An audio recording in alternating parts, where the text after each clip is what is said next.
the moral, the ethical, the intellectual, the astral, the cosmic, the celestial, house not made with hands. The alchemical axiom or principle of vitriol.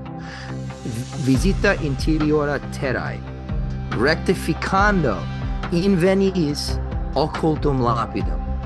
Visit the interior of the earth, and rectifying therein, you will find the hidden stone. You know, if you don't transmute yourself first, you will transmute nothing. The axiom of fixing the volatile and volatilizing the fixed. Being able to weave hermetic principles into our social fabric. Filling in the fractal spaces till we get to the most rarefied abstract plane of the celestial realm. You know, that's alchemy, that's understanding nature. Question everything. Symbols are far beyond words, right? Symbols are the touch point where the mind enters into the sublime, incomprehensible, translinguistic depths of a direct connection with the ultimate that I would refer to as the divine. There is truth in the Western esoteric tradition. It has been contributed to and refined and evolved over the course of millennia by what we can conceive universally to be the greatest minds to ever exist. Hello, and welcome to another episode of the Philosophical Minds Podcast, an exploration of all things philosophical, alchemical, and esoteric. From the psycho-spiritual to the material-chemical nature of the all, join me and my guests as we inquire into the liminality of mind and matter and tend to the fertile soils of awareness and perception while facilitating an expanded consciousness from the individual to the collective. Thank you all, and let's get into it.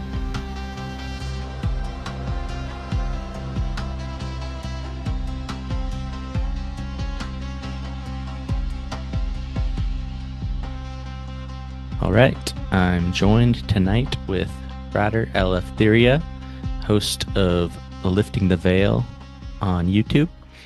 First, I just want to say I want to give you my highest praises and compliments. Your work's incredible. The channel that is Lifting the Lamp.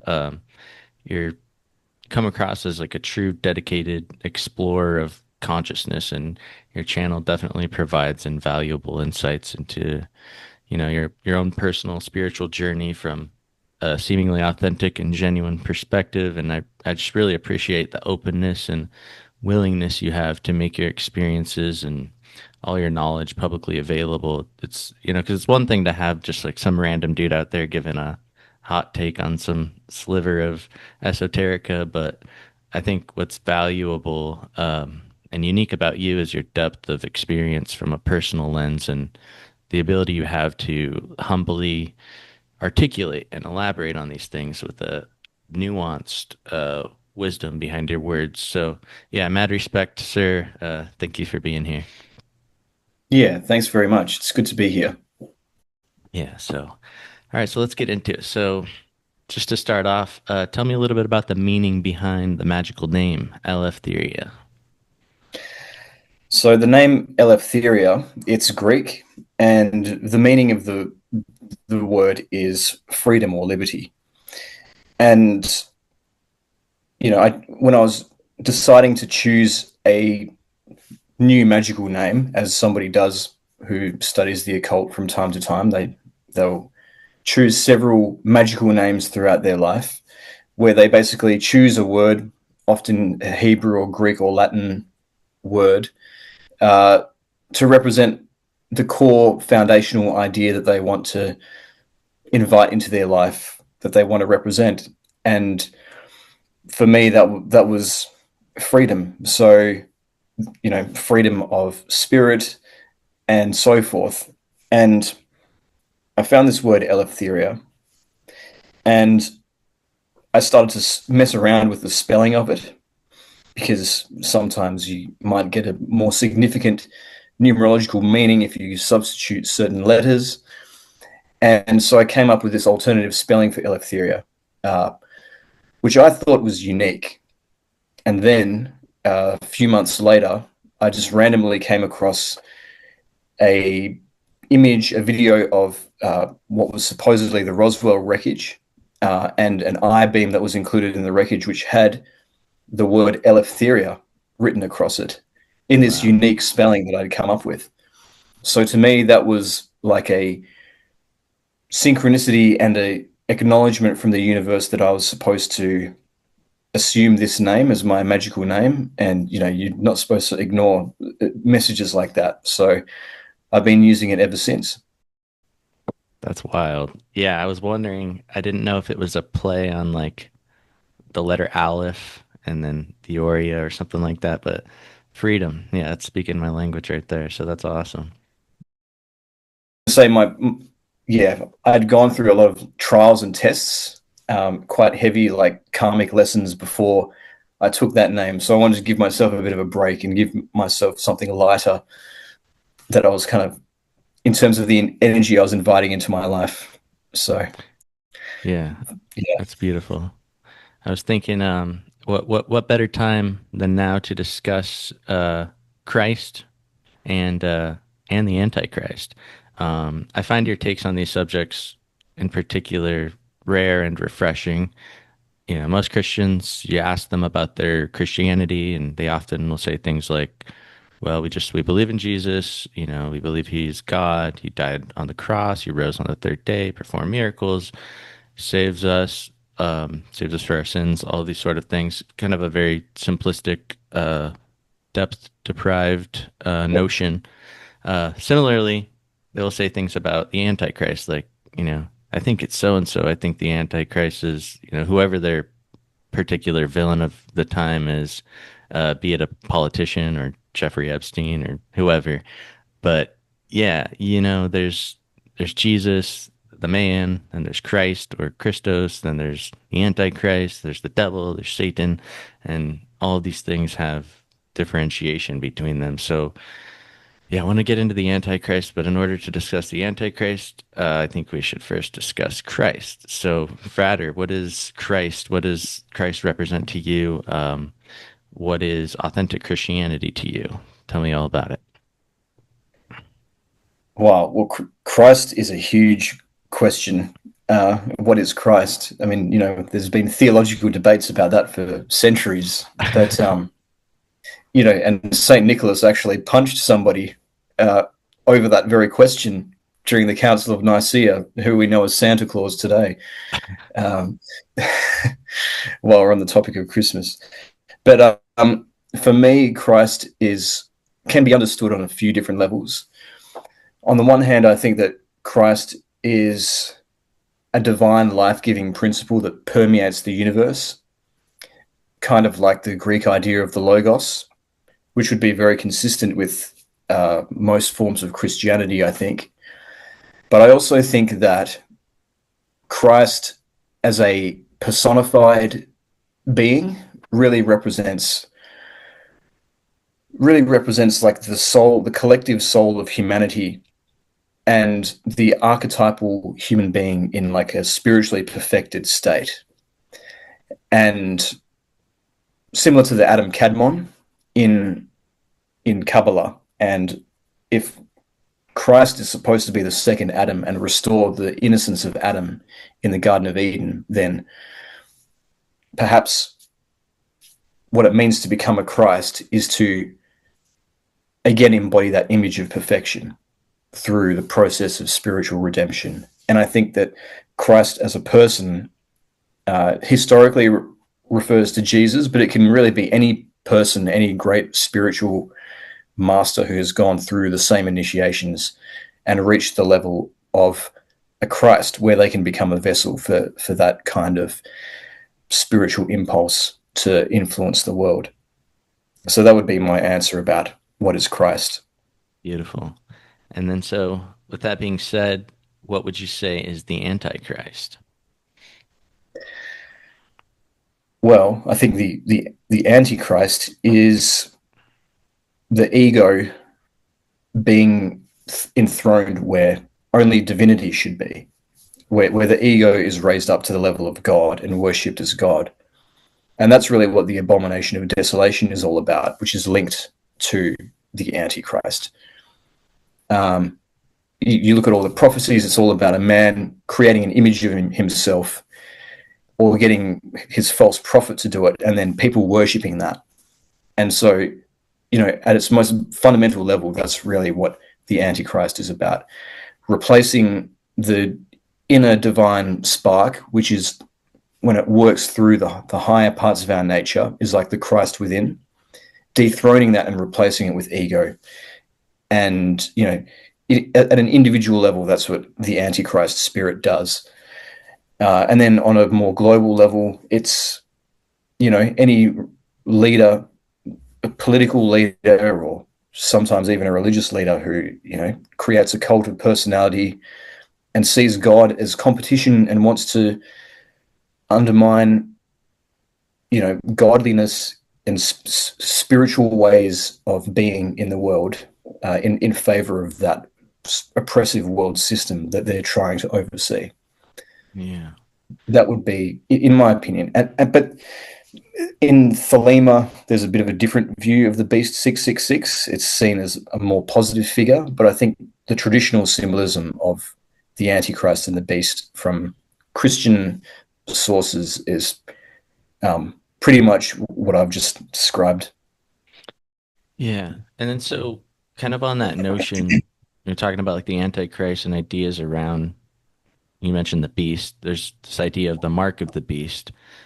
I would be curious to get your take on that because there's like this common notion that I've heard, people worry about, and it might be missing some greater context, but this idea that there will be a point, that humanity gets to where essentially society, if forced into some kind of system where they are forced to accept some mark on their, I don't know if your forehead or your hand, I'm not really sure, but without this, one won't be able to buy or sell. And the implication is some kind of forced prison planet scenario, to use like an Alex Jones terminology. Perhaps some kind of Elon Musk type brain chip interface. So, some see it as a coming technological tyranny. Others see something like that as liberation.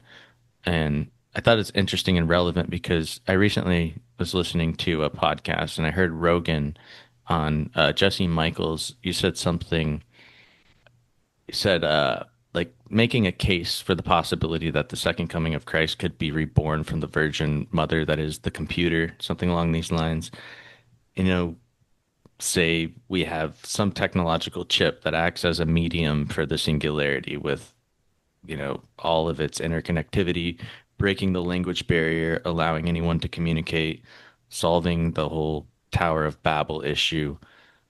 Would that really be great as it sounds? I don't know.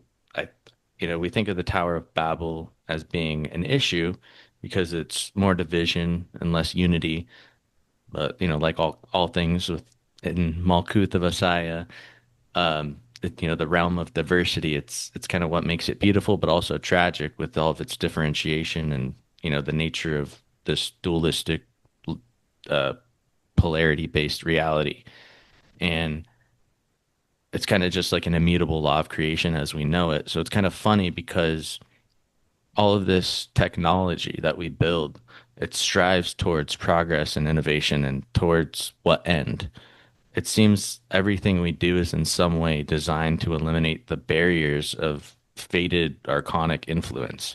It's like it's all inevitably building towards a collective ascension of some sort. And what that means is maybe transcending the limitations of the physical world, whether it be bypassing the language barrier or instantaneous real-time global communication with zero latency, quantum computing, solving any equation in an instant, like telomere lengthening longevity technologies that are reversing aging.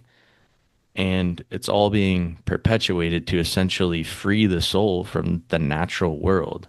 So it's like no matter what medium, it seems to be on some subconscious aim of the collective zeitgeist to break out of that.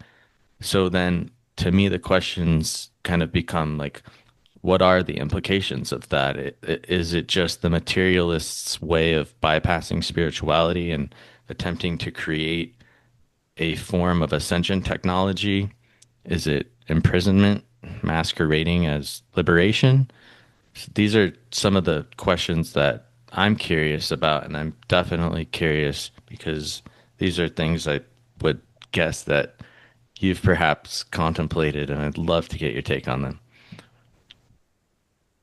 Well, I think that technology can be used in a number of different ways. It can be used to liberate us, but it can also be used to enslave us and reduce us down to a digit.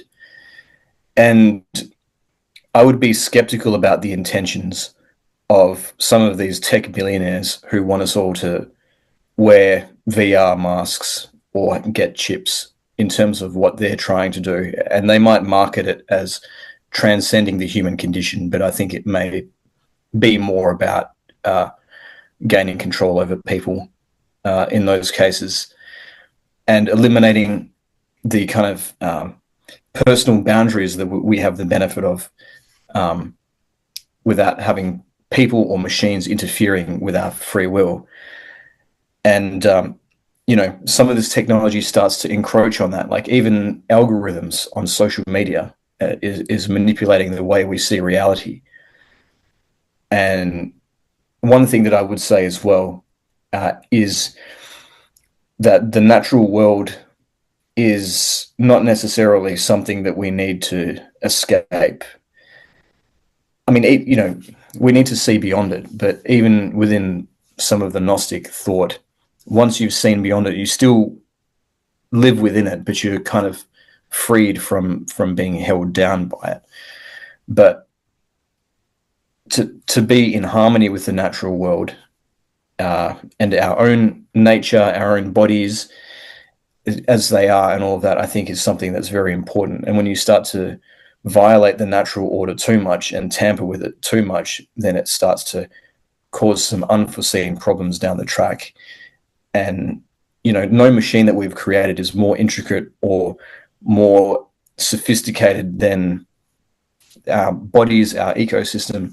And so I think we need to, it's good to advance in terms of our technological understanding and our scientific understanding, but I think that we need to respect nature. And I think that it is only through connecting with the spiritual side of us more that we can have a spiritual transcendence of the world.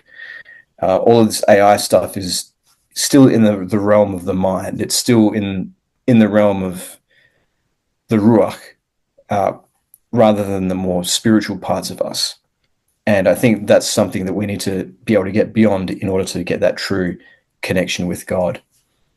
So yeah, that's my thoughts on it. Yeah, beautiful. Yeah, I would have to say I share your contention.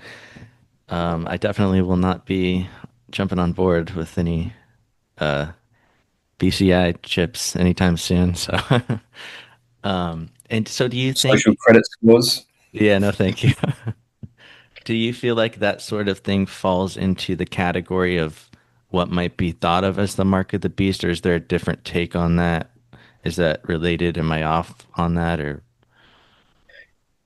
Well, the way that I kind of read Revelation is I think it was meant to refer to a specific period in history, which was, the first century of the Common Era when Nero was in power, or maybe shortly after that when the Christians were being persecuted and Rome was the world power. But I think that there are a lot of things within the Revelation narrative which are like universal archetypal forms and stories that get repeated beyond just that period in history. And the mark of the beast was intended as a reference to the economic power of Rome, kind of like the same principle of render unto Caesar what is Caesar's, being the Roman coin representing Roman economic power. And the name of the beast is the name on the coin, which is the name of the emperor. And So that's always been a method of control for worldly power, and it's kind of contrasted to the seal of God, which is, you know, pledging allegiance to God and God's kingdom instead.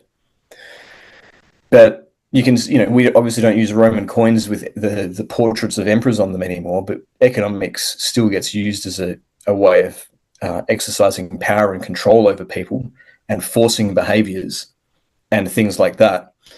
So all of these can be seen as manifestations of the mark of the beast. If you take that more universal archetypal view of the symbols of Revelation. I mean, I remember 20, 30 years ago, people were saying that the barcode is the mark of the beast because it somehow adds up to 666. So that, there's lots of different ways that it can manifest itself. You did a breakdown of the number 666 and brought in the information about, like the gematria of it relating to Nero and being applicable to that time. And I was like, wow, that's a really interesting take, and it seems accurate. So I definitely enjoyed that. So with all that in mind, if you think about something like the magical practice of statue animation and the nature of ensoulment, it doesn't seem like a far stretch to imagine a scenario of applying the same methods to maybe like a robotic vessel of some sort. Do you think that that's a possibility? Are we gonna have like some kind of Transformers scenario? Is that like a prophetic movie after all, or what do you think? Yeah, I don't know, or the Terminator or the Matrix. I don't know, but yeah, there's definitely some eerie parallels between the idea of creating an artificial intelligence, this metal being that is animated by a human-like voice and thought process, and some of those earlier stories that you're talking about, where like the story of Armalus in Jewish lore, or the golem, or the story of the demon Belial inhabiting a bronze statue and causing it to speak, and people being amazed. And even the image of the beast in the book of Revelation, the book we were just talking about. And yeah, it's you could see that as the same patterns repeating themselves. Now we've got things like ChatGPT, which we look to as a kind of oracle to give us the answers to life. But ChatGPT has got an agenda. It's been programmed a certain way, and it's not going to give you the complete answer. And sometimes it'll make things up. So it can be deceitful in the same way that a demon is deceitful when you conjure it and ask it questions. So yeah, I mean, I can see. I don't know where I land on whether a demonic spirit could inhabit an AI and be the thing that motivates it, but I certainly see the parallels between that form of technology and some of those myths that you were talking about. Yeah, I think whether it is or isn't, it's only a matter of time before people start attempting to figure it out. So that'll be interesting times to come. So one of the esoteric concepts I love so much is the notion of the tetragrammaton becoming the pentagrammaton, like the demiurgic nature of Yod He Vav He, with the insertion of the Shin, like rending the veil of materiality, creating Yeshua. And it's kind of like you could view the demiurge as the divine craftsman, forging the Kanoma, the structured limited realm of manifestation, and then the Christos coming in, descending from the Pleroma, and like forging the path of the soul's return, making the impersonal God personal, something along those lines. That's kind of my right now how I view that symbol or those symbols. And so yeah, that's kind of how I view it. I think there's a lot of different takes and probably a lot more depth that could go into it. Do you feel like that is in the ballpark of like a fair view in your estimation? What do you take away from these symbols, and like how do you make sense of them? I think that the tetragrammaton becoming the pentagrammaton is quite a powerful symbol, and it's such a simple formula, but it describes such a profound idea. The descent of spirit into matter, and the name Yeshua, I believe, means savior as well. So by the spirit being able to descend into matter, and matter and spirit becoming one, that's the source of salvation. Like you said, that's the way that we can have the return journey. And so much of spirituality is about recreating a meeting point between heaven and earth, like the Garden of Eden was, and restoring that union of heaven and earth. The sacred space can play that role, but it can also be the uniting of the two natures within us. So yeah, very, very powerful symbolism there. Yeah, it's so funny because I think this is probably speaking for a lot of people, but I didn't expect when I got into esotericism or occultism to have it make more sense of something like Christianity for me. But it does. And it's so hilarious to me because I think that a lot of people, or at least speaking for myself, just were completely unaware that, there were these symbol sets and this was what these things represented, and how they are encoded in certain esoteric systems and whatnot. And yeah, so I just always find that hilarious.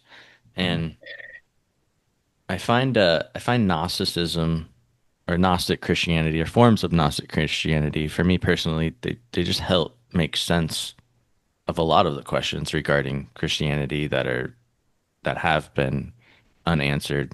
Although there are various sects that have different models for these things, from the Sethians or the Basilidians or the Ophites and so on.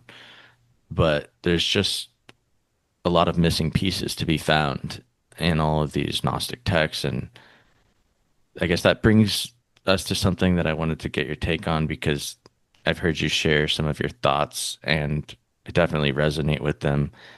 Um, you were speaking about a particular individual named Samael on Woyor. I'm not sure how to pronounce his last name, but I had came across him Yeah.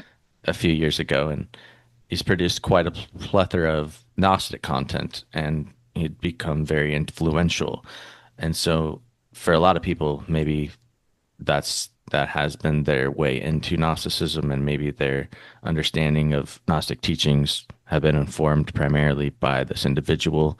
I wanted to ask you your personal opinion on him, his work, what strikes you as valuable, as well as what maybe misses the mark for you in regards to him and some of his teachings. That's a good question. And a lot of people who are exploring Gnosticism for the first time will probably come across Samael on Vior's work by coming across the Glorian website, which often discusses a lot of Gnostic topics from the perspective of that tradition. Samael on Vior was a name that he gave himself. I suppose you could say that was his magical name. He was born, what was it, Victor Gomez, I think, was his birth name. Victor Emmanuel Gomez. I have to check that. But yeah, I mean, I've explored that kind of Gnosticism quite a bit. What I will say is that it's not the same as like an exploration of first or second century Christian Gnosticism and how it was taught from the point of view of those lost gospels. It's very much based in theosophy and Rosicrucianism, and has incorporated some Gnostic ideas into it, but it's very much a modern Western esoteric school. But, they study the Pistis Sophia and the repentances and all of that. and the pathway of, you know, Christification and understanding the divine spark within, and escaping the, you know, the world of the defects that are created by the material, you know, attachment to the material world. And so there can be a lot of useful knowledge in there, but I do think that Master Samael had some takes that were not the best as well, particularly when it comes to like sexuality. He's got some kind of funny ideas, which I don't necessarily agree with, and he can be very all or nothing. Like, you have to be 100% perfect on this path, and if you make one mistake, then you fall and you become a fallen bodhisattva, and you know, go down into the world of devolution, into the mineral kingdom for thousands of years, and it's all over. Which I think is a really unhealthy way of looking at spiritual development. You know, sometimes we fall, but we get back up. And if you create unreasonable expectations on people, you're going to actually drive more people away from the path that might have actually stayed onto the path if they didn't put themselves under so much pressure. And maybe their progress wasn't completely linear, but they would be much more likely to get to where they're trying to get in the end. So that would be my biggest critiques of the way those schools operate, that derive from Samael Aunvior's work. Yeah, very intelligent and confident, but a bit arrogant. And speaking of the Pistis Sophia, you did an awesome breakdown of that. I just watched it today, actually, and I don't know if that's a lot of data, so I'm not going to ask you to like break it all down or anything, but to which extent you can, I wanted to get you to, if you could, lay out kind of the relationship there between the Sophia and Christ and the Demiurge, and like how all of these pieces kind of like fit together within that sort of cosmology that's laid out within there, if possible. Okay, well, yeah, the most important characters there would be the Demiurge, the inferior creator of the physical universe, often thought of as an imposter god in Gnosticism, as you would know, adhering to that path yourself. But yeah, for the benefit of the viewers in the audience who might not know, there's this dichotomy of the one unknowable god who's in the true heaven of the Pleroma, and then this false Demiurge who's like a lower creator god. And then Sophia, who in some Gnostic texts is regarded as the mother of the Demiurge, was attracted by the false light of the world below the Pleroma, and fell and became trapped in the physical world. But she represents the divine spark within each human being, and her journey to try and repent for falling and return back up to the Pleroma, above the realm of the Demiurge. The Pleroma, which is the true heaven, it's the story of the Pistis Sophia, but it's also the story of the human soul and what we're trying to achieve through the mystical Christian path set out in the Gnostic texts, or some of them. And yeah, so there's Sophia as a character, and then also Christ, of course, who kind of comes as a rescuer, who delivers the teachings of the Sophia to the disciples so they can make the return journey, and actually is a cosmological being who kind of intervenes in Sophia's own journey through the different heavens and the different aeons to try to help her on her process of return. So there's a lot of characters in there. It describes the different levels of the aeons and all of this kind of thing, but those are probably the main things. And then, of course, the disciples of Christ who receive the teachings contained in the Pistis Sophia. They each represent something in our own soul, an archetypal energy in their own right, a form of repentance for this or that thing that is keeping us bound to the physical world and the world of the demiurge. So, yeah, I mean, that would be my summary of the Pistis Sophia. So good. I love it. There was a couple, I don't know if it was the entities that I think you said that they were Jesus's grandfather or something. Do you know what I'm talking about? Yeah, there was.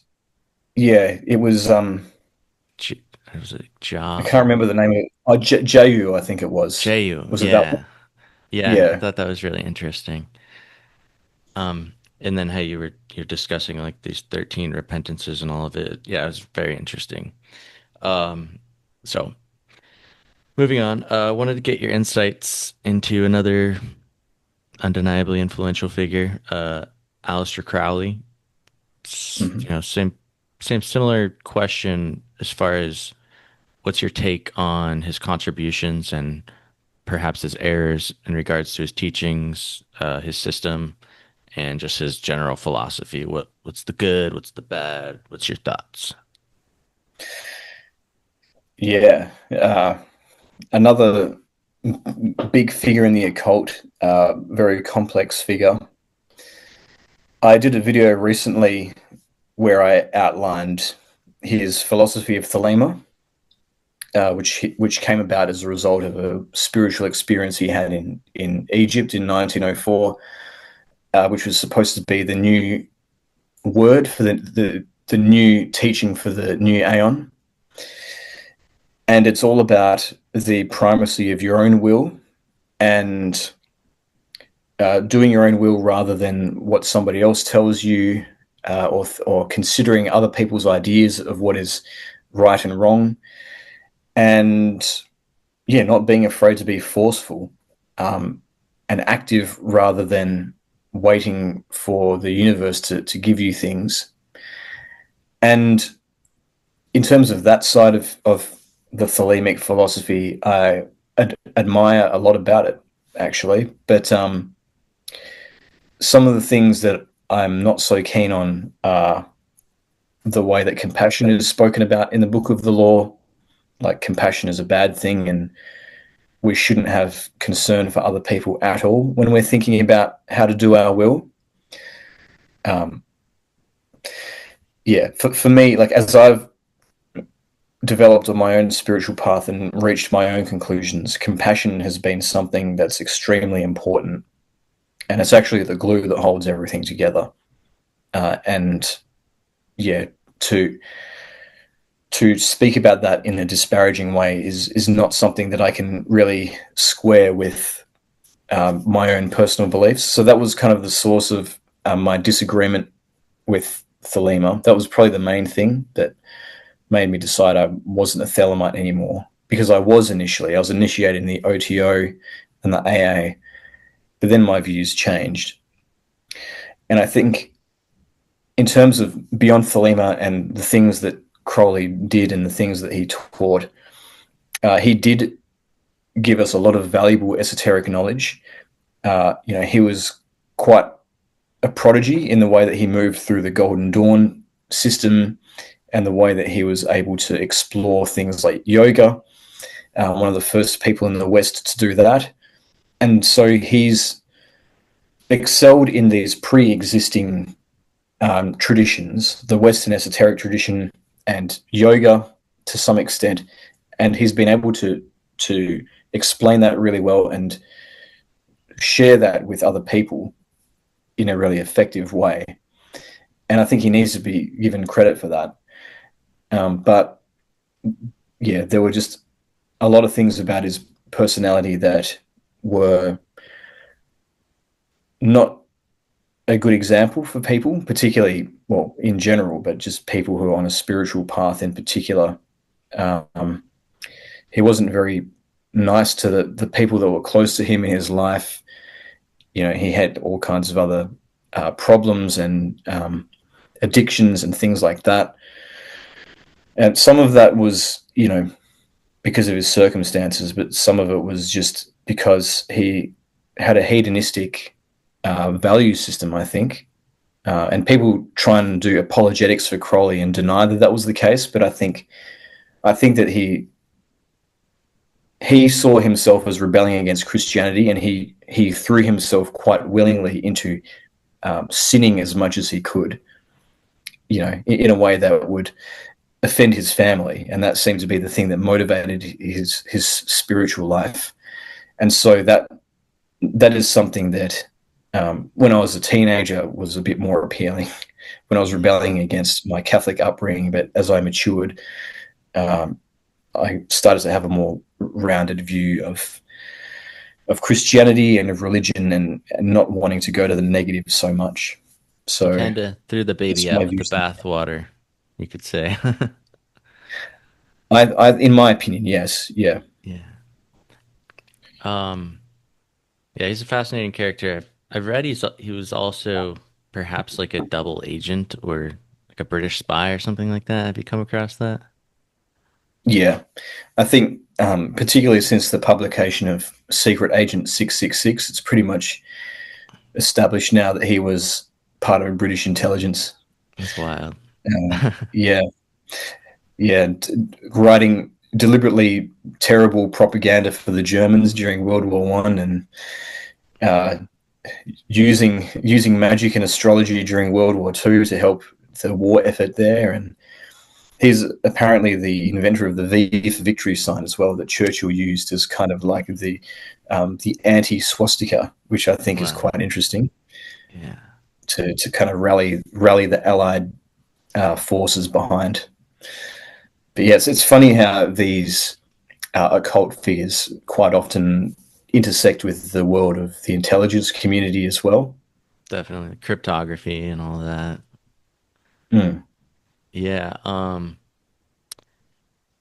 Talk to me about your knowledge and understanding and experience with chaos magic. How would you summarize chaos magic, and what differentiates that style of magic from other styles of magic? Chaos magic is something that I haven't explored a lot. It hasn't really been a big part of my spirituality. I dabbled in it a bit when I was in my early 20s, and I learned some good lessons from it. But really, what chaos magic is, well, it's probably summarized by the motto of nothing is true, everything is permitted. So rather than seeing the system that you use for magic as somehow infallible, and you know, if you have to use all the right Hebrew letters, and you have to use all of the right correspondences and all of that for it to be legitimate. Chaos magic sees all of the things that you use as just tools to get you in a particular altered state of consciousness, and that is the thing that causes the magic, and it's the belief in particular that causes the magic, which is the source of the other motto within chaos magic of belief is a tool. Rather than seeing the belief as the thing that is truth in itself, you see it as the thing that helps you get to the truth. And so some of these ideas from chaos magic have been very useful to me on my path, and you know, deconstructing and breaking down some of the more traditional systems of magic, and reminding me that I shouldn't take them too seriously, that in the end it's really consciousness and intention that is the important thing. And chaos magicians really have fun with this. Like, you know, if they want to get knowledge or something like that, then rather than calling up the Angel of Mercury, they might call up Spock from Star Trek, and they'll construct a whole ritual from scratch, which is to invoke Spock and things like that. So, they have a lot of fun with it. It's probably a little bit too postmodernist for my own tastes, but there's people that are doing that as a legitimate spiritual path. And sigil magic is a big thing in chaos magic as well. And just the simplicity of that is very appealing as well. If you have a intention, you write it down, and then you remove the vowels, and then you remove the repeating letters, and you create a symbol which kind of mashes those together and charge it, and that's your sigil. And that is basically the essence of practical magic, kind of distilled down to a very simple technique of sigil magic. Yeah, and who was one of the main proponents of, was it like Osman Spar or something like that? Was he a chaos magician? Austin Osman Spare is credited with a lot of the influence on chaos magic. He did not identify as a chaos magician himself, but Spare's work was drawn upon quite a bit by the later chaos magicians as an inspiration. Peter Carroll was probably the biggest name in chaos magic that I can think of. Phil Hine would be another one. Yeah, but it's interesting though to think about Austin Osman Spare and the development of chaos magic, because Austin Osman Spare was an initiate of the AA at one point, the Argentium Astrum, one of Crowley's magical orders. And so chaos magic evolved out of that. So it's always interesting to see how new spiritual movements, new forms of magic kind of evolve out of the older forms. Yeah, it's crazy. The history of esoteric orders is like a never-ending rabbit hole. Yeah. All the splinter groups and all of the drama between all these guys. It's fascinating. Mm. Like Moyna Mathers and Dion Fortune and psychic self-defense and all that stuff. It's fascinating. So Gurdjieff and Ouspensky. I heard you briefly mention in one of your videos, you're like, nobody wants to talk about Gurdjieff and Ouspensky, and I'm like, I know. So I was like, that's awesome. Yeah, I'm fascinated by both of them. Gurdjieff is just one of the most fascinating humans in history to me. I think I first read In Search of the Miraculous by Ouspensky, and that led me to Beelzebub's Tales to His Grandson. And I haven't finished it. That book is fucking huge, but it's incredible. And they're both incredible. But I guess it's designed to be read 3 times. I guess you're supposed to read it once, kind of familiarize yourself with it, then read it aloud as if you're reading it to someone else, and then again in attempts to actually grasp more deeply the concepts. At least that's what it says, like at the beginning of the book. But yeah, to be honest, I listened to about 3/4 of it on audio, but it's just absolutely fascinating. Even if you just look at it from somebody's knowledge of history and looking at people groups and analyzing the different personalities and manifestations of human people groups, it's crazy. But yeah, what are your thoughts on Gurdjieff?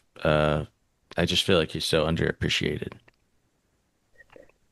He is underappreciated, and I know of Gurdjieff's work mostly secondhand through my study of the Gnosticism of Samael Aun Weor, because Gurdjieff's Fourth Way school and some of their practices are drawn upon quite heavily in that form of Gnosis. But the thing that's really valuable about Gurdjieff is that he talks so much about the work on oneself, which is about, it's about identifying the parts of our personality that are distorted by egotism, and really dissolving those, not so much to eliminate them, but to transform them, and to kind of create order in our consciousness when it's so fractured and disordered at the moment. And one insight that Gurdjieff had, which is really profound, is that we often talk about the ego, singular, as like the false personality, but really we have multiple egos inside of us. We have multiple eyes.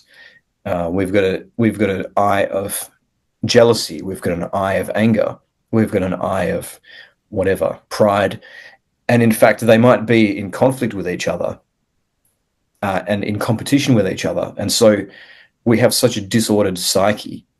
And then, yeah, there's such a massive work in reordering our consciousness and liberating the authentic parts of our personality from the false parts. And it's really the path to redemption, and it's the path to out of vice and towards virtue and the perfection of the human being, which is so important. But there's so few Western esoteric schools that talk about that, at least today. The Golden Dawn probably focus on it more, but certainly in something like the OTO or the AA where I came from, morality doesn't matter at all. It's just, and following the ego doesn't matter at all. Or maybe there's something hidden away in Liber 30 that kind of suggests that maybe you should cultivate virtue in life, but it's not really something that's emphasized or taught. The focus is much more on practical magic, using magic to get things, or mystical states that you can reach. But morality is not really seen as something that is important. Like having a certain type of moral outlook is not something that's important to the spiritual path. And I think that's a mistake. I think that there would be a lot less infighting and internal bickering and ego contests within these esoteric orders if there were more people doing the work on themselves, the way that Gurdjieff teaches. Yeah. I think that's one of the aspects for me personally that attracts me to the Golden Dawn system is kind of that emphasis on an oath that you take to, never do magic for evil's sake and things along these lines. And I've always felt comfortable in that regard, like as the right path. But yeah, Gurdjieff is just fascinating. Like he was just like really big on this notion of self-remembrance, kind of like alluding to what you said about this path of redemption, kind of coming at it from a unique angle. And like you said, man is a plurality, man is legion, I think he says. He really makes that point so beautifully. And I think his approach is just like he treated enlightenment like it was like a combat sport almost. Like it's like boot camp, spiritual boot camp or something. So it could be like a really intense thing, I would imagine. And then similarly to Rudolf Steiner, he had his own particular system of movements, although they operated differently and according to different logics. Like he apparently, because he was like big on the idea of friction producing awakening. He would like do things like stage paradoxes like on purpose or use confusion as a tool. But so I guess the logic behind his system of movements was kind of to function as a deliberate instrument of inner friction, designed to disrupt the mechanistic functioning of the human organism to then reawaken the sleeping aspects of consciousness, which I just find that so fascinating. And so I guess where Gurdjieff applied friction to awakening consciousness, it'll be a little different. Like Steiner kind of applied like a coherence, I guess, to educate it. One, Gurdjieff kind of disassembles the conditioned self, you could say, and then the other maybe restores it. So if you put the two together, it's kind of like a Solvayet coagula formula for movement in some sense. I just thought that was interesting. And then he had this idea of it was like the Kunda buffer or something, and it was I think I think what he was saying, it was like alluding to this notion of there's this built-in source of negativity that was removed, but there's like this lingering residue within humans, and uh, like conscience is like the antidote to uh, purifying it out, or something along those lines. And um, yeah, it's just there's so much depth, and I don't know, just my glimpse into his work, but I've just always found him fascinating. Keep coming back to revisit a lot of his stuff. And same with Steiner. Steiner's just like a never-ending rabbit hole. I think he's got like 30 feet of bookshelf space that makes up his material. As I'll never be able to get through that in a lifetime. But do you read much Steiner, or have you gone down any of Steiner's rabbit holes? I've looked a little bit into Steiner, but I mean, Steiner's stuff is a little bit out there even for me. Like, talking about the gnomes that live on the moon and all of that sort of thing. It's Yeah. yeah, it's not my jam. It's yeah, but he's definitely an interesting and very prolific writer in the esoteric world. Yeah, he's got answers for everything, it seems. Um, okay. I want to ask you about the sword and the star, and UAP and ancient UAP. What is the sword star? I saw you had posted a video about that, and I wanted to bring that up because I just thought it was really interesting and kind of relevant right now. The subject of UAP, UFOs, is just exploding. It's crazy. There's crossover potentially with light beings, angelic entities. What's what? Yeah. What are your thoughts on that?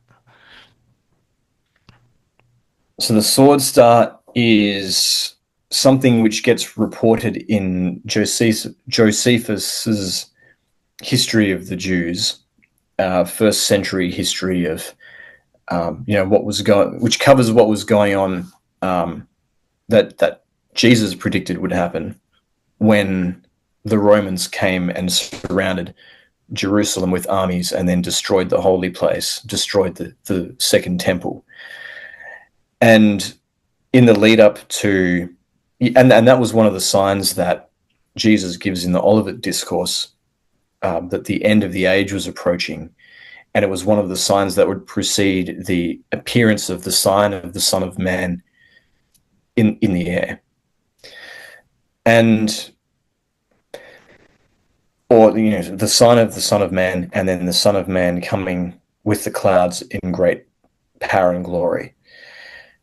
And so in the years leading up to the destruction of the temple in Jerusalem, there was a number of signs that happened. And one of those was the sword star.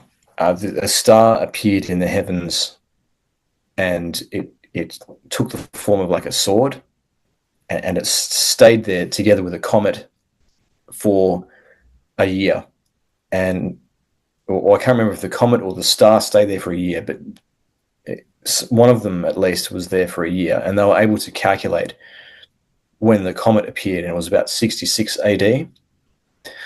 So about 4 years before the destruction of the temple. So it wasn't after the destruction of the temple, but it was kind of within the same time period as all of the stuff was happening that Jesus was talking about in the Olivet Discourse. He talks about the destruction of the temple, and then he talks about the sign of the Son of Man. And so there have been people that have interpreted that sword star, which actually looks like a big cross in the air, as being the sign of the Son of Man. And it appears in Jacques Vallée's book. Well, not that particular sign, but some of the signs around that in Jerusalem in the same period appear in Jacques Vallée's Wonders in the Skies, talking about ancient UAPs.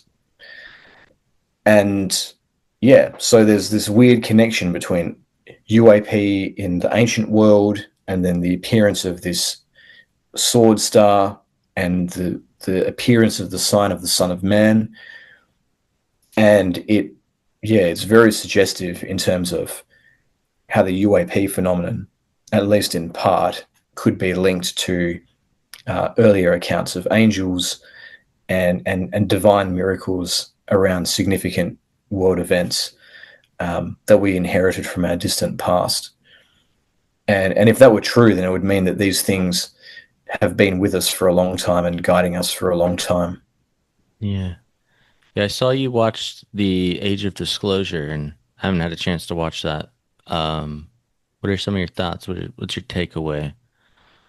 Any insights or anything from that? I think that it is a good introduction for people who know nothing about disclosure. It gives you all of the key facts that you need to know about what's been happening in the last 10 years and how this has been something that has been brought into the public eye after being covered up by the government for so long.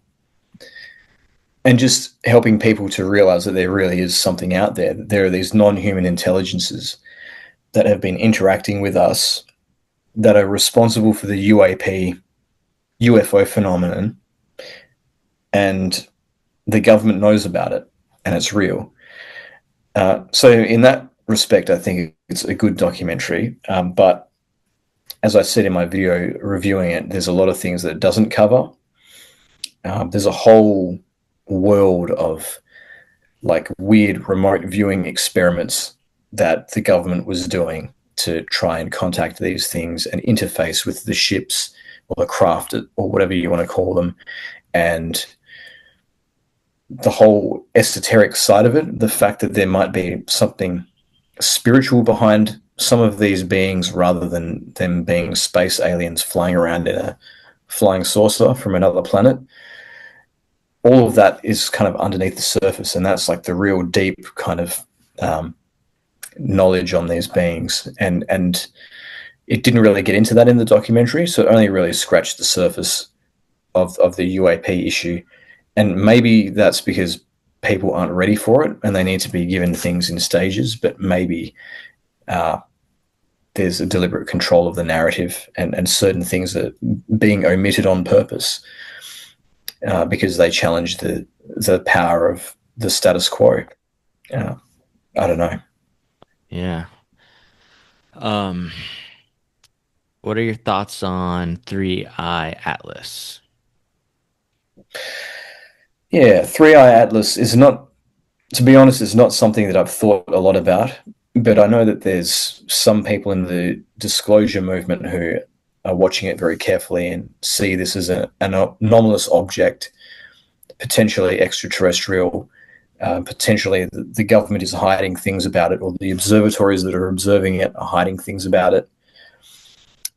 And yeah, I haven't looked into it too much myself, but I did do a tarot reading on Matthew Brown's first live stream, where we tried to look at whether the observatories were telling us the truth about 3i Atlas, and you know what knowledge would come to light, if any. And yeah, it seemed to suggest that there was an attempt to tell us something significant about it, but that the attempt would ultimately fail. So I don't know, maybe there's something that we're not being told about that object. I don't know what that might be, but certainly been a topic of speculation among people. Yeah. Yeah, it's crazy. It's fascinating. What about the bogosphere? Have you looked into that, analyzed that? I know there's like some particular symbols on it. I don't know if those symbols have any corresponding link to anything historic? What are your thoughts on that? I haven't looked too much into the bugger but there was another, supposed alien artifact that surfaced recently, which was that cylinder thing. The kind of the long metallic cylinder, and there was the dude trying to open it up with a blowtorch or something, maybe. I don't know if I've came across that one. Or some kind of tool, and then there was like a blue light next to him, and the camera started shaking, and it turned out to be a hoax. He admitted that it was a hoax, but that one was interesting because it had certain images on the front of it. Like there was like a cylinder, and then there was like there were like rounded ends to it, like hemispheres on each end, and there was like a 6-pointed star design on there, and then like a smaller 6-pointed star at the top, and then some kind of strange letters around the side. And it almost looked like, to me at least, one of the seals of Solomon in the Greater Key of Solomon. And so perhaps that was the inspiration for the made-up design on that particular bogus alien artifact. But I'm sure that the bugger a similar thought process went into that. I think that's pretty much established as a hoax now as well, isn't it? Oh, really? Yeah, I don't know. I mean, Yeah.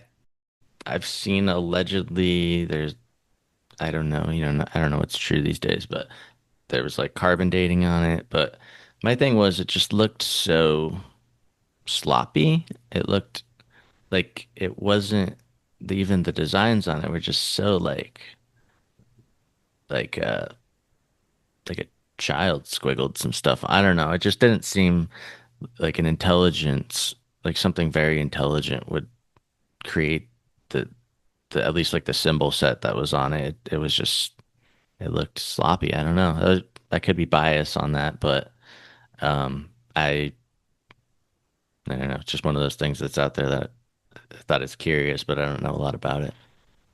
Yeah, I think that can be a warning sign. And it was the same with this cylinder object. Like you could see where like the hemispheres at the end had been welded on to the rest. Like you could see that there was kind of like a break in the structure. And the symbols looked like they'd been drawn on by a child as well. So, I mean, Maybe you that's could why they say called that, it the bogus sphere. Maybe it's like code for bogus sphere or something. yeah, yeah, maybe. But yeah, I mean, you could say that maybe the NHIs materialize these things and make them deliberately look like hoaxes just to mess with us. But you really have to suspend your disbelief, and you really have to do mental gymnastics to make that scenario fit with the reality. I Yeah, think that the more likely explanation is that it's a bad hoax. yeah. I'm not sure if this was in reference to your Crossing the Abyss video, but I have a note here to ask you about uh, invoking Satan or Lucifer, Aboramon, and reconciliation. So, does that strike any bells? And I think I was drawing these notes from listening to a couple of your videos, but I don't really remember what my specific question was. I thought it was interesting the idea of invoking Satan or Lucifer, and like it seemed wild to me. And then I was curious about this Aboramon uh, entity, and s- yeah, I mean, just anything that comes to your mind on all of that. Well, the invoking of Lucifer and Satan probably came from my video on the four princes of evil. Mhm. And so what that is about is a magical operation from the Book of Abramelin, a kind of medieval grimoire where you contact your holy guardian angel first. That's kind of the first part of the Abramelin operation. And then once you've done that, you're supposed to create these squares, and then invoke the four princes of evil in order to bind them so they can't influence you anymore. But then also that gives you the power to use the squares that you've constructed, which are kind of like these talismans. And the Holy Guardian Angel, once you've invoked the Holy Guardian Angel, the Holy Guardian Angel will help you to bind the princes of evil. So that's what's set out in the Book of Abramelin. And because I was young and reckless, I did the operation of the 4 princes of evil several years ago. But what it is actually not so much about contacting the actual Lucifer or Satan, but rather bringing those aspects of ourself to the fore and being tested by those influences within ourself in order to bind them to the will of the Holy Guardian Angel, which is like the divine aspect of us.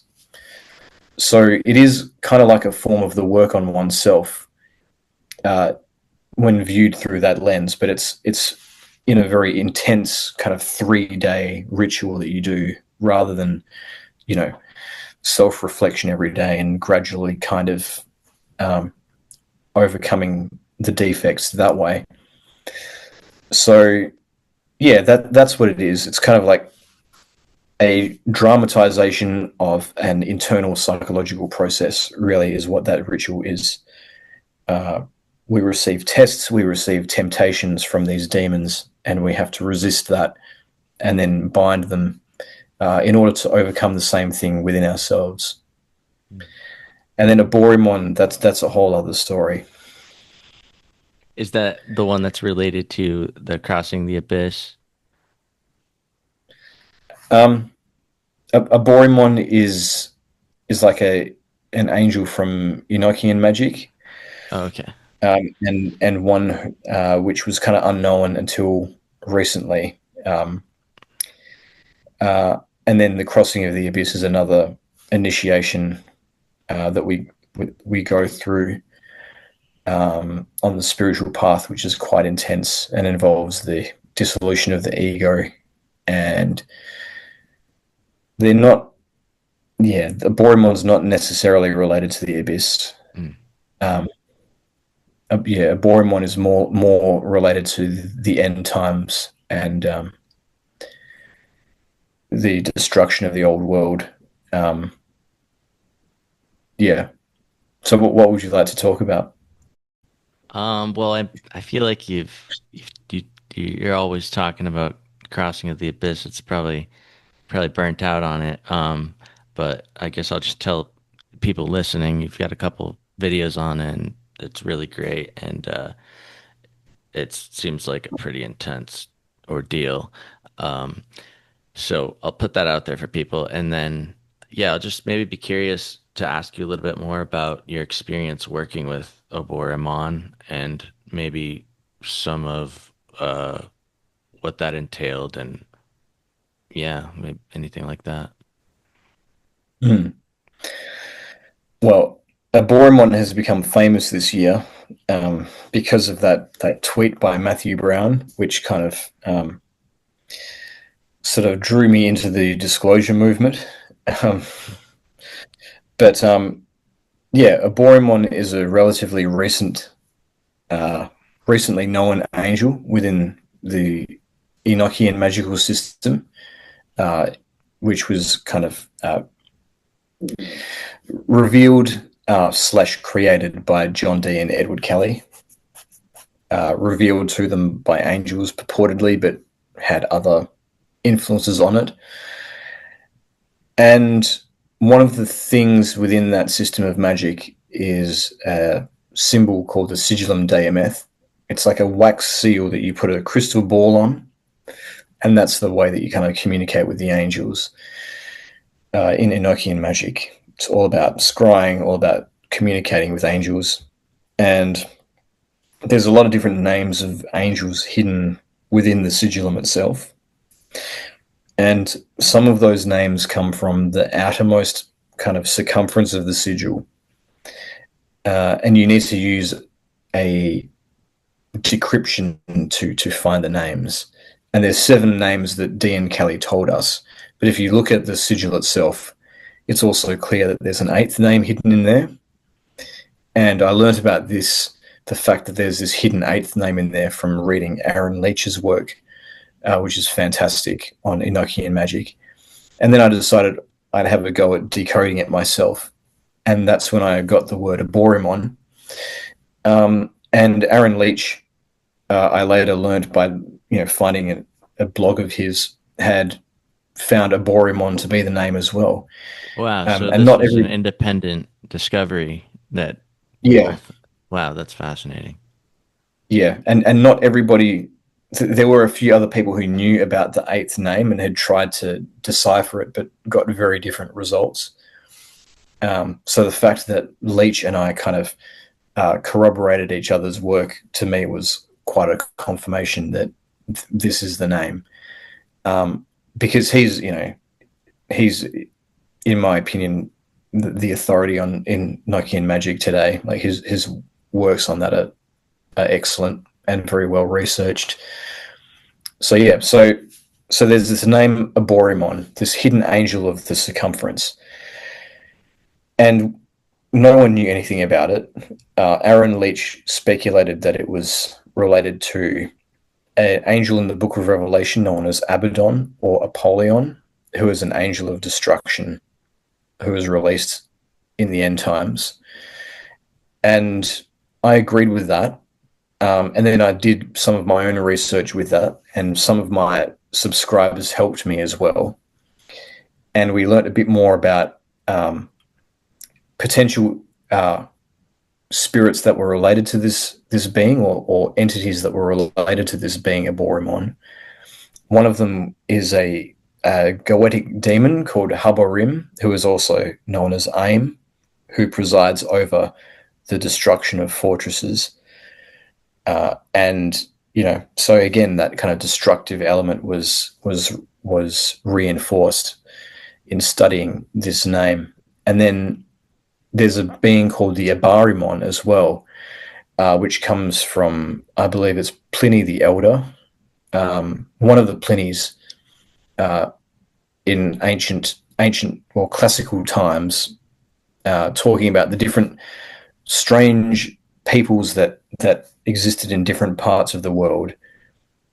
And there was this creature called the Abarimon, who kind of looks human but has backwards facing feet.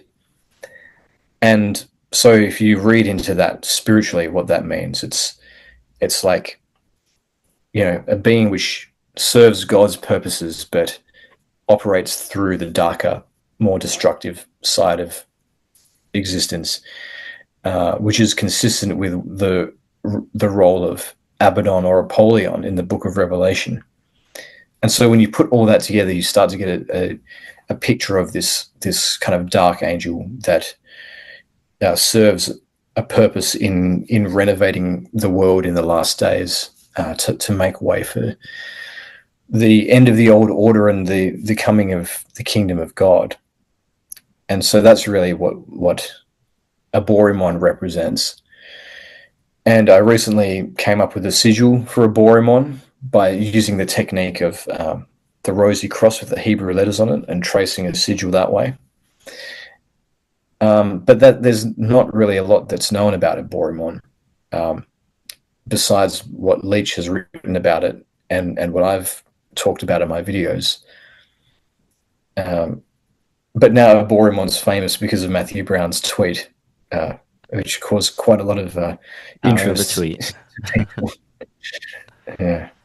It's one of the questions I wanted to ask you about your experience working with Enochian, and there's some people that have the opinion that it's a dangerous situation. You definitely want to be prepared, and it could be a kind of a mixed bag for certain people depending on your psyche. So yeah, that was just going to be one of my questions to ask you, your thoughts on working with Enochian. Well, it's certainly not beginner level magic. And I think that there needs to be an attunement process before you start working with it. So you need to, at least try and construct some of the tables and familiarize yourself with the system that way. And kind of treat it with respect as you're using it, because it is very powerful. And yeah, I mean, as with all magic, you should be in a mentally sound state when you use it, because magic can, at the best of times, can just exacerbate pre-existing problems that we have mentally. In my experience, it hasn't been dangerous, but, and I think there's a lot of fear around it. I'm not exactly sure why, because it's, after all, you're dealing with angelic spirits rather than demonic spirits, which tend to have a more destructive influence. But I mean, angels are not to be trifled with either, and they can have very intense effects on people and on the world around them. So it's certainly not something to take lightly, or to try as the first type of magic that you do. But it definitely needs to be approached with respect, and you need to be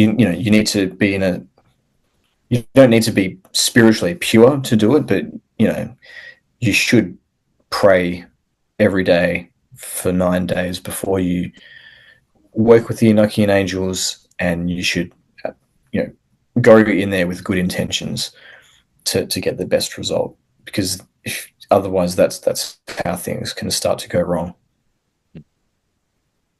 What are your thoughts on the fate of theological Satanism? The fate of it? Yeah.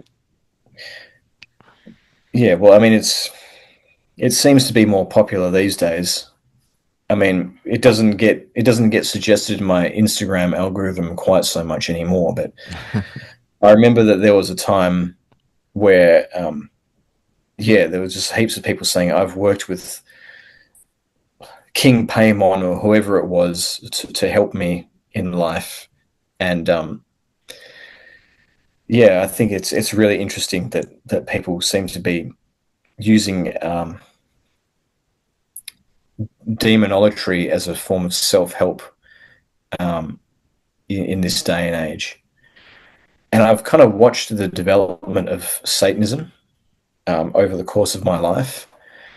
When I first started dabbling in the occult, the only stuff that you could get on Satanism was like the Satanic Bible by Anton LaVey, the non-theistic forms of Satanism, where it was all just performative and it was all just a metaphor for your own ego and stuff like that. But then gradually theistic Satanism started to get popular, and people started to, it was around before that in the form of the Temple of Set and things like that, and whatever the Hollywood elite are doing behind the scenes. But yeah, you started to see people having YouTube channels about theistic Satanism and working with different demons and making them offerings to get certain things, and that seems to have taken off a lot more than I ever expected it to in the last few years. And it's I don't know. My experience of demons hasn't been that they're not something that you can trust in that way, or can look to as something as a positive influence in your life. But it's a phenomenon, that's for sure. It's a path that more and more people are seeming to take, and I'm very surprised to find often in my videos on demons that there's people defending the demons in the comments, saying, I've worked with this demon and they were fantastic, and you just are approaching it with fear, or you're too Christian or something like that. A surprising number of people defending the demons. So, yeah. I don't know what to make of it. It's probably a sign of the times that we're living in and the kind of the spiritual forces that are dominating our culture at the moment. Yeah. Time will tell. It's a little bit of risky business for my taste. So you've accumulated all of this experimentation and research, and you've got a lot of experience and everything. And I'm curious, how, if anything, how would you describe yourself as far as like where you're at in your spiritual journey? What kind of things are you leaning towards? Um, and maybe what are some of your practices that are very rooted and central to your um, spirituality that you feel are like pretty solid staples, things like this? Yeah, good question. I've been in a weird kind of uncertain point in my spiritual life for a few months now, maybe even as long as almost 2 years, because there's changes going on. That there's ordeals that I've gone through which break everything down, and I haven't quite surfaced to the point where the new is presented in that process. But I am in the very early stages of trying to re-implement a regular meditation practice. But whereas before that was more centered around Raja Yoga and things like that, the direction I'm going in now is to look into more Kabbalistic forms of meditation, which are a thing, actually. Ecstatic Kabbalah or prophetic Kabbalah, as formulated by Abraham Abulafia, is something that I've recently discovered and really resonates with me and resonates with the direction that I feel I've been pulled in on my spiritual journey recently. So that's something that I'll do in the future. And I think just doing things which are unfinished business from the Enochian workings that I did, and particularly finding a way of sharing the angelic communications that I received with the world, and really following those teachings that I've been given through my personal experience as the thing that guides me, rather than Christianity or Thelema or anything else. And I guess researching the UAP topic as well, and the spiritual implications of that, is something that has become much more of a central focus in my spiritual life recently.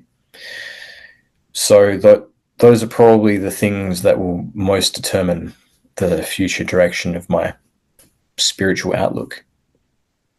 Excellent.